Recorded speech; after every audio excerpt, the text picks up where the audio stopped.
انبیاء کرام علیہ الصلوۃ والسلام کا سلسلہ شروع ہوا، انبیاء کرام علیہ الصلوۃ والسلام کا منصب اور ان کی ذمہ داری تھی دعوت کا کام پہنچانا۔ میں نے پچھلے جمعے بھی یہ بات ذکر کی، دعوت کا کام پہنچانا۔ لیکن وہ انبیاء کرام علیہ الصلوۃ والسلام بشر تھے، وہ کھاتے تھے، پیتے تھے، زندہ رہنے کے لیے انہیں بھی کھانے پینے کی ضرورت تھی، تو انہوں نے بھی رزق کے اسباب کو تلاش کیا۔ حضرت آدم علیہ الصلوۃ والسلام کے بارے میں آتا ہے کہ وہ کھیتی باڑی کیا کرتے تھے، کھیتی باڑی کی، اس سے کھانا پینا ملا، وہ کھایا پیا۔ آگے چلیں، حضرت نوح علیہ الصلوۃ والسلام کے بارے میں اللہ تعالیٰ قرآن مجید میں ارشاد فرماتے ہیں وَاصْنَعِ الْفُلْكَ بِأَعْيُنِنَا، کہ نوح علیہ الصلوۃ والسلام کو اللہ نے حکم دیا کہ اے نوح کشتی بناؤ۔ نوح علیہ الصلوۃ والسلام نے کشتی بنائی۔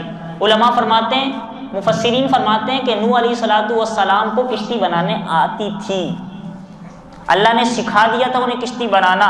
وہ لکڑی کا کام کرتے تھے، دوسرے الفاظ میں کہہ لیں وہ نجار تھے، وہ بڑھئی تھے، وہ کارپینٹر تھے، وہ یہ کام جانتے تھے۔ حضرت زکریا علیہ الصلوۃ والسلام کے بارے میں حدیث میں آتا ہے کہ کانا زکریا نجارن، حضرت زکریا علیہ الصلوۃ والسلام بھی کارپینٹر تھے، بڑھئی کا کام جانتے تھے۔ حضرت ادریس علیہ الصلوۃ والسلام کے بارے میں، حضرت لقمان علیہ الصلوۃ والسلام، ان کے بارے میں، اور غالباً ایک اور نبی ہے ان کے بارے میں آتا ہے کہ وہ کپڑے سینے کا کام، یعنی درزی، آج کل کے دور میں ٹیلر، یہ کام نبیوں نے کیے ہیں، وہ یہ کام جانتے تھے، کرتے بھی تھے۔ حضرت داؤد علیہ الصلوۃ والسلام کے بارے میں قرآن مجید فرقان حمید میں اللہ ارشاد فرماتے ہیں، اللہ رب العزت، کہ وَأَلَنَّا لَهُ الْحَدِيدَ، کہ ہم نے داؤد کے لیے لوہے کو نرم کر دیا تھا، أَنِ اعْمَلْ سَابِغَاتٍ وَقَدِّرْ فِي السَّرْدِ، کہ داؤد علیہ الصلوۃ والسلام اس لوہے کی زریں، لوہے کے بڑے بڑے پتیلے اپنے ہاتھوں سے موڑ توڑ کر بالکل درست انداز سے وہ بنا لیا کرتے تھے۔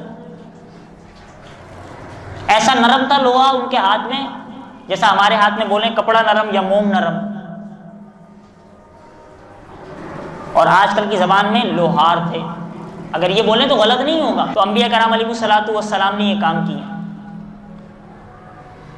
باقی تو آپ کو پتہ ہے کہ تمام نبیوں نے بکریاں چرائی ہیں۔